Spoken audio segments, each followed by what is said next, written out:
जी next, अभी आपने ना ये बात सीखी है कि लिमिट जो एग्जिस्ट करती है वो यूनिक होती है। अगर मैं आपको रियल वैल्यूड फंक्शन की सेंस में लिमिट को अगर हम समझने की कोशिश करते हैं, देखो मिसाल के तौर पे ये आपके पास एक्स एक्सिस है और ये हमारे पास वाई एक्सिस है। तो कोई फंक्शन ले लेते हैं, मिसाल के तौर पे फंक्शन हमने ले लिया है y is equal to X square, y is equal to, इसका ग्राफ आपको पता है कि ये पैराबोला होता है, ये पैराबोला, तो इसकी इस तरह से ये ग्राफ इसका बन जाता है। अब मैं आपको ये कहूं कि इस फंक्शन की लिमिट आप ले x अप्रोचेस टू 1 के ऊपर, लिमिट x अप्रोचेस टू 1, अगर हम ये लिमिट लेते हैं तो एक्स स्क्वायर, तो ये वैसे इक्वल आ जाती है 1 के, लेकिन इस लिमिट की एग्जिस्टेंस का क्या तस्वुर होता है? इसका मतलब ये होता है कि रियल लाइन के ऊपर अगर आप x इक्वल टू 1 ले लेते हैं, सपोज ये x इज इक्वल टू 1 है, अब अगर आप ग्राफ के ऊपर जाते हैं इस पॉइंट के कोरस्पॉन्डिंग, तो अगर आप इस पॉइंट पर पहुंचना चाहते हैं, लेफ्ट साइड से पहुंचेंगे, फिर भी आप इसी पॉइंट पर आ जाएंगे और आपको ये y पर 1 मिल जाएगा। अगर आप लेफ्ट साइड से आते हैं, इस पॉइंट 1 को अप्रोच करते हैं, तो भी आपको y की वैल्यू 1 ही मिलेगी। अगर हम इस पर राइट साइड से इसको अप्रोच करते हैं, तो भी हमें इसकी वैल्यू 1 ही मिलती है। तो ये दो तरीके होते हैं इसमें आने के, इसको अप्रोच करने के। तो आप इसको लेफ्ट हैंड लिमिट और राइट हैंड लिमिट कहते थे, लेकिन कॉम्प्लेक्स के अंदर ये थोड़ा सा डिफरेंट हो गया है, क्योंकि इसमें इंडिपेंडेंट वेरिएबल आपके पास सिंगल वेरिएबल था x, जबकि जब आप कॉम्प्लेक्स की बात करेंगे तो कॉम्प्लेक्स प्लेन के अंदर आप z की लिमिट लेते हैं। तो z की लिमिट लेने के लिए मिसाल के तौर पर आपने उस ग्राफ तक पहुंचना है, किसी पॉइंट को आपने अप्रोच करना है, मिसाल के तौर पर ये पॉइंट है, ये ग्राफ था, उस ग्राफ के ऊपर कोई पॉइंट आ गया। अब ये पूरा कॉम्प्लेक्स प्लेन है, इसमें आप किसी भी साइड से इसको अप्रोच कर सकते हैं, ठीक है। मिसाल के तौर पे मैं इसको अलोंग y एक्सिस अगर अप्रोच करना शुरू करता हूं, तो मैं इस तरह से मूव करूंगा, अपवर्ड भी मूव कर सकता हूं, इसी तरह डाउनवर्ड भी मूव कर सकता हूं, मैं इसी पॉइंट पर पहुंच जाऊंगा। इसी तरह मैं अलोंग x एक्सिस इसको अप्रोच करना चाहता हूं, तो लेफ्ट साइड से भी आ सकता हूं, राइट साइड से भी आ सकता हूं।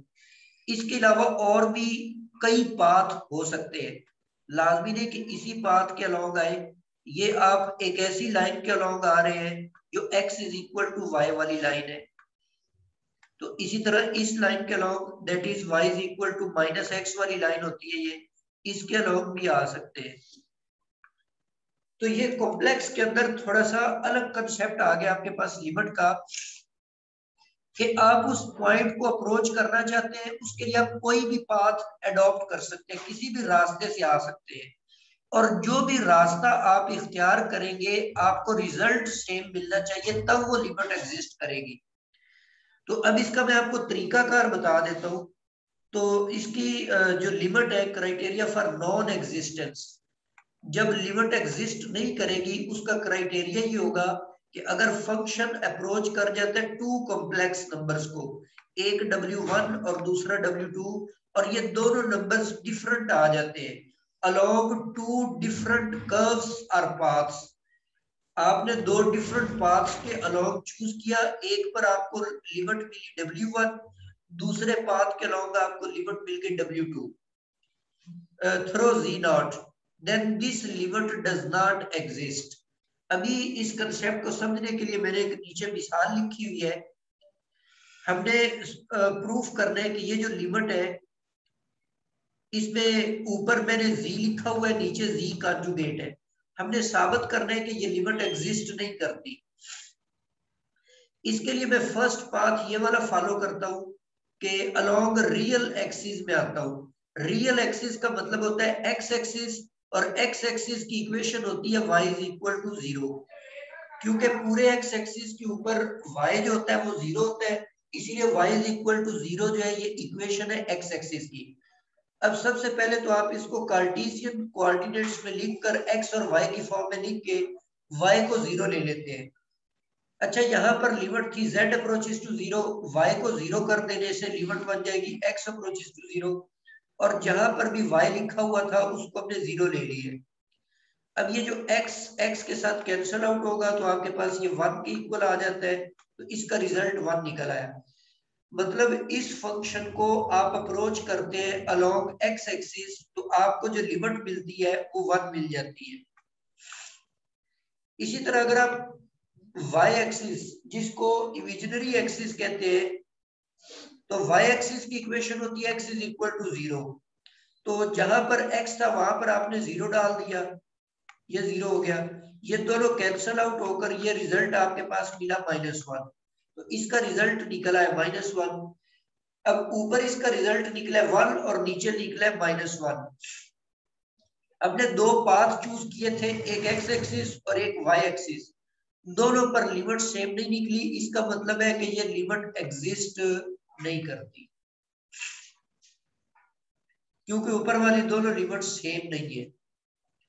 अच्छा, मैं आपको एक जनरल तरीकाकार बता देता हूं कि जब भी आपने प्रूफ करना होगा कि ये लिमिट्स एग्जिस्ट नहीं करती, तो एक तो आपने एक्स एक्सिस के अलोंग लिमिट लेनी है, एक्स एक्सिस के अलोंग लिमिट चेक करनी है।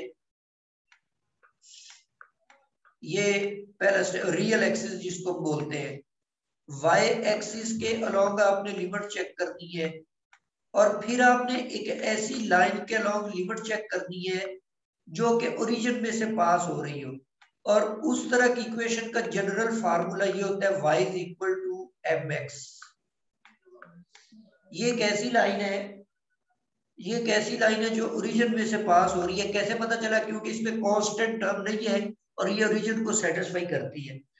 इन तीनों लाइनों के अलावा ये जनरल आप असूल बना लें, आपने लिमिट चेक करनी है, किसी एक पर भी अगर लिमिट फेल हो गई तो आप कहेंगे कि वो लिमिट एग्जिस्ट नहीं करती। कुछ एग्जांपल्स हम देख लेते हैं। जैसे ये मिसाल मैंने ली हुई है, इस फंक्शन की हमने लिमिट निकालनी है, तो हमने y एक्सिस के अबाउट x एक्सिस के अबाउट चेक की, 0 आ गई। फिर हमने अलोंग y एक्सिस इसको चेक किया, 0 आ गई। फिर मैंने एक ऐसी line that is x is equal to y, यहाँ पर आप जनरल लाइन ये वाली लेकर भी पुट कर लें और इससे भी चेक कर लें। अगर रिजल्ट के अंदर m आ जाए, m इंक्लूड हो जाए, तो फिर तो लिमिट नहीं एग्जिस्ट करेगी, क्योंकि m की स्लोप है ये, और ये डिफरेंट लाइंस का डिफरेंट स्लोप होता है। तो बहरहाल मैंने इसको x is equal to y के लिए चेक किया तो इसने रिजल्ट 0 दिया, तो इसका मतलब है कि ये लिमिट एग्जिस्ट करती है और इसका रिजल्ट जो है वो 0 आ रहा है। इसी तरह की कुछ और एग्जांपल्स भी मैंने यहाँ पे लिखी हुई है कि ये एक फंक्शन है, इसकी लिमिट है, ऊपर मैंने लिखा हुआ है रियल पार्ट ऑफ z और नीचे जो है वो इमेजिनरी पार्ट ऑफ z। इसकी लिमिट हमने मालूम करनी है अलोंग y एक्सिस जब हमने इसकी लिमिट ली। अच्छा, अब यहाँ पर ये आप थोड़ा सा फंक्शन की नोयत को भी देख लेंगे कि फंक्शन किस टाइप का है।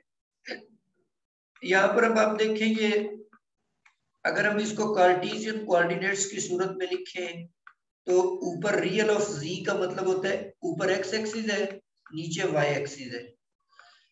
अब यहाँ पर आप y को 0 नहीं ले सकते क्योंकि अनडिफाइन हो जाता है, तो इसीलिए आप इसको अलोंग x एक्सिस तो चेक कर ही नहीं सकते, तो इसीलिए मैं इसको अलोंग y एक्सिस चेक कर रहा हूँ। y एक्सिस की इक्वेशन होती है x इज इक्वल टू 0, तो जब इसमें x 0 रखेंगे तो रिजल्ट आपके पास आ जाएगा 0। लेकिन अगर मैं इसमें इस फंक्शन की लिमिट लेता हूँ इस लाइन के अलावा x is equal to y, तो जब मैं ये इसके अंदर पुट करता हूँ तो ये रिजल्ट आपके पास कुछ इस तरह से आ जाता है, तो ये दोनों कैंसिल आउट हो जाएंगे। बेसिकली ऊपर ये x कॉमन लेकर 1 प्लस आयोटा आएगा, नीचे भी 1 प्लस आयोटा, वो बल्कि सॉरी यहाँ से रियल पार्ट इसका x है और नीचे वाले का इमेजिनरी पार्ट x है, वो भी आपने लिख लिया, ये कैंसिल आउट होंगे और रिजल्ट आपको 1 मिल जाएगा। पहले मैंने अलोंग y एक्सिस लिमिट निकाली, फिर इस लाइन के अलोंग निकाली, दोनों में लिमिट्स डिफरेंट आ गई, इसीलिए ये इस फंक्शन की लिमिट एग्जिस्ट नहीं करेगी। इसी तरह एक और रिजल्ट यहाँ पर है, ये तो सिंपल कैलकुलेशन है, इसको आप ये कैलकुलेट किया हुआ है, इसका रिजल्ट आप वेरीफाई कर लीजिएगा। जी अभी आपने पीछे एक फंक्शन की लिमिट चेक की थी z ओवर z कॉन्जुगेट, इसने अलोंग x एक्सिस आपको पॉजिटिव 1 जवाब दिया था और अलोंग नेगेटिव x एक्सिस इसने हमें अलोंग y एक्सिस इसने हमें -1 जवाब दिया। अब इसका ऊपर हमने स्क्वायर ले लिया है, अब देखते हैं कि इसकी लिमिट एग्जिस्ट करती है या नहीं करती। अलोंग x एक्सिस हमने लिमिट चेक की 1 आ गई, अलोंग y एक्सिस हमने इसकी लिमिट चेक की वो भी 1 आ गई, लेकिन इन दोनों एक्सिस के अलोंग लिमिट का सेम आ जाने का मतलब ये नहीं होगा कि इसकी लिमिट एग्जिस्ट करती है। इसको हम तीसरी दफा इस लाइन के अलोंग चेक करते हैं कि इस लाइन के अलोंग इसका रिजल्ट क्या निकलता है। तो जब हमने इस लाइन के अलोंग इसका रिजल्ट चेक किया तो ये -1 आ गया, तो यहाँ पर आकर क्राइटेरिया फेल हो गया, तो इसका मतलब है कि ये लिमिट एग्जिस्ट नहीं करती, तो डी पार्ट इसकी करेक्ट ऑप्शन होगी। जी इसी तरह एक और एग्जांपल यहाँ पर मैंने ली है। अब आप देखें इसके बटे के नीचे x स्क्वायर है, तो आप x को 0 नहीं ले सकते, बटे के नीचे y स्क्वायर भी है, y को भी 0 नहीं ले सकते। आपने जो पाथ चूज करना है वो अलोंग x एक्सिस भी नहीं हो सकता, अलोंग y एक्सिस भी नहीं हो सकता, इसीलिए मैंने डायरेक्ट इसको इस जनरल लाइन के अलोंग चेक कर लिया, y is equal to mx ले लिया। तो अब मैं y की जगह mx पुट करके इसको सिंप्लीफाई कर लेता हूँ, सिंप्लीफाइड फॉर्म में ये आपके पास आ जाता है। अब इसमें कोई x वाली टर्म नहीं है, तो रिजल्ट हमारे पास ये निकल आता है। इसका मतलब है कि इसमें मिसाल के तौर पर अगर मैं m की वैल्यू ले लेता हूँ 0, m की वैल्यू 0 लेने का मतलब ये है कि अलोंग x एक्सिस, बल्कि m 0 नहीं ले सकता, ये बटे के नीचे 1 ले लें। अगर आप m की वैल्यू 1 चूज करते हैं तो ये आपको रिजल्ट जो मिलेगा इस लिमिट का जवाब वो मिलेगा 2 माइनस 0, तो इसका रिजल्ट आ गया 2। मतलब ये ऐसी मैंने लाइन ली है जिसका स्लोप है 2, तो उस लाइन के अलोंग इस लिमिट का जवाब मुझे 2 मिला। फिर अगर मैं m की वैल्यू यहाँ पे 2 ले लेता हूँ, m की वैल्यू जब हम 2 रखेंगे तो 2 का स्क्वायर 4, 2 इज द 8 आएगा, और सेकंड जो टर्म है यहाँ पर भी 4, 1 माइनस 4 आएगा -3, तो प्लस हो जाएगा +3/4 आ जाएगा ये। तो अब आप चेक कर लें कि यहाँ पर इस ऐसी लाइन जिसका स्लोप 2 था उस पाथ के अलोंग इसकी लिमिट 2 निकली है, और एक ऐसी लाइन जिसका स्लोप वो 1 के अलोंग निकली और ये 2 के अलोंग इसका स्लोप ये लिमिट निकल देता है। तो इसका मतलब है कि m की मुख्तलिफ वैल्यूज के लिए इनकी जो लिमिट्स के आंसर है वो भी डिफरेंट आएंगे, तो इसका मतलब है ये लिमिट भी एग्जिस्ट नहीं करती।